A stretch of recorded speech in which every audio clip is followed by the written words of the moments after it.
नमस्कार दोस्तों। हमारी आज की कहानी है बहू नमक की तरह होती है।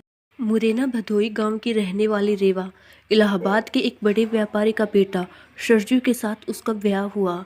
नए घर में बड़े ही आदर सम्मान के साथ रेवा ने गृह प्रवेश किया।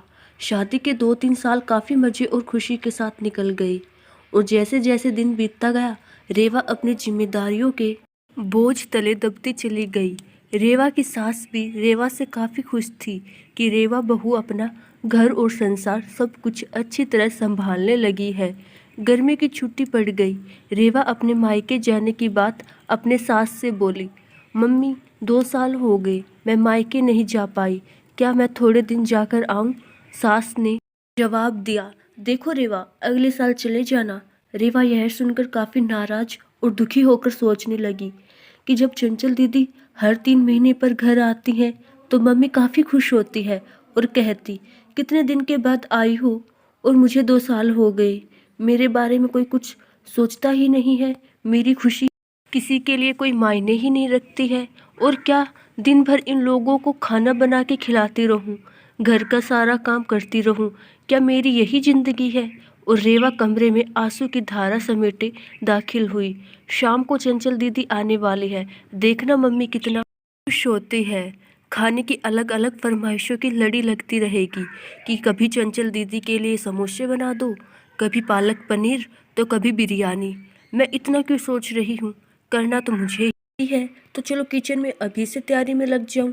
यह सोच ही रही थी तभी सास ने आवाज दी, रेवा जल्दी नीचे आओ, देखो चंचल आई है। रेवा अपने चेहरे पर मुस्कान लिए अपने दुख को अंदर एक कोने में दबाए अपनी ननद का स्वागत करती है। कैसी हो भाभी? चंचल रेवा से बोली। अच्छी हूँ दीदी। और घर में सब कैसे हैं? अच्छे हैं। अच्छा, हमारे जीजाजी कैसे हैं? चंचल शर्माते हुए कहती है।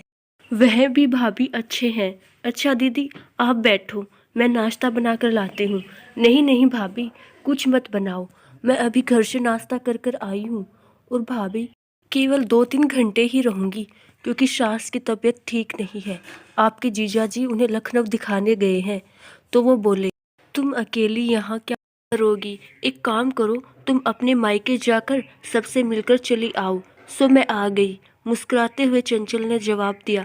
अच्छा दीदी रुको, मैं खाना बना देती हूँ, आप खा भी लीजिएगा और जीजाजी और आपकी सास के लिए खाना बांध कर भी दे दूँगी।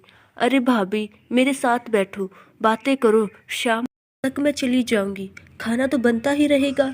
तभी रेवा की सास ने रेवा से कहा, तुम एक काम करो, चंचल के साथ बैठो, बातें करो, मैं कुछ बनाती हूँ। जी नहीं मम्मी जी, मैं बनाती हूँ, आप दीदी से बात कीजिए। तभी कहा चंचल ने, कोई बात नहीं, आप खाना बनाओ और मैं आपसे बातें करूँगी, थोड़ी मदद हो जाएगी, यह ठीक रहेगा। क्यों माँ? रेवा की सास बोली। ये भी सही है। रेवा और चंचल किचन में प्रवेश करती हैं और काफ़ी देर तक हंसी मजाक करते करते खाना भी तैयार हो जाता है। चंचल खाना खाने के बाद शाम को अपने पति के घर चली जाती है। रसोई को समेटकर रात को अपने कमरे में रेवा गई तो सरजू ने कहा कि रेवा तुम काफ़ी थक गई हो, आराम कर लो। हाँ, मुझे आराम कहाँ, तुम्हारी माँ तो बस यही चाहती है कि मैं अपने मायके ना जाऊँ।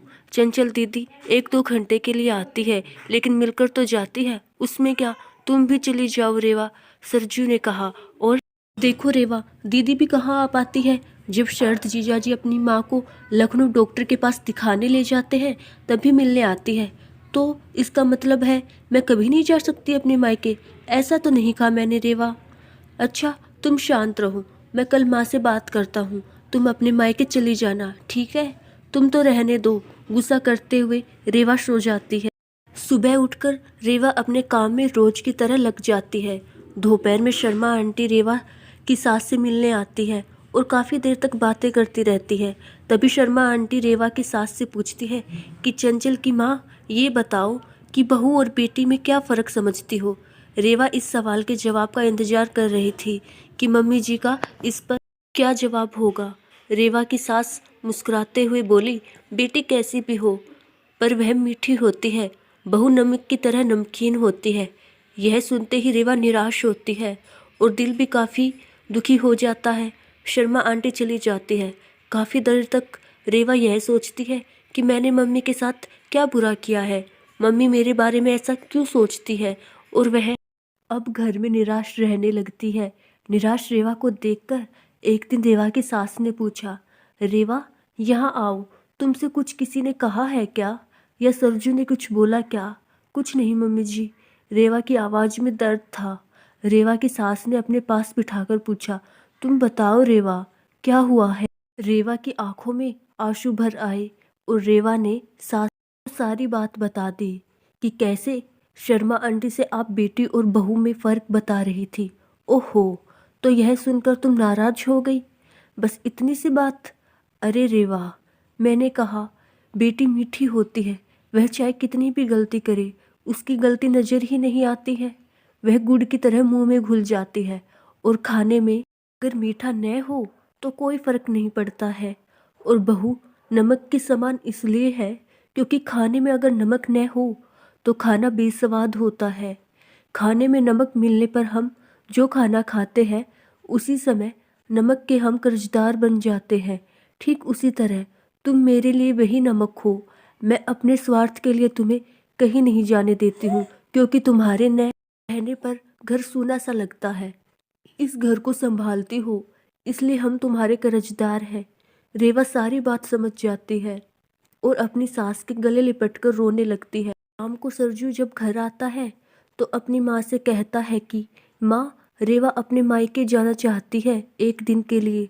रेवा तपाक से बोल उठती, नहीं नहीं, मुझे नहीं जाना, मैं चली गई तो खाने में कोई स्वाद नहीं रहेगा। सरजू को कुछ समझ नहीं आया कि कल रात मायके जाने के लिए मुझसे कह रही थी, अचानक से इसे क्या हो गया। सरजू सोचने लगा कि इन औरतों को समझना मर्दों के बस से परे है। रेवा की सास रेवा के सिर पर हाथ फेर रही थी और सरजू एक टक लगाकर रेवा और अपनी माँ को देखता रहा। दोस्तों, आशा करती हूँ आपको मेरी कहानी ज़रूर पसंद आई होगी। ऐसी ही अच्छी अच्छी कहानियाँ सुनने के लिए हमारा चैनल सब्सक्राइब जरूर कीजिएगा। धन्यवाद।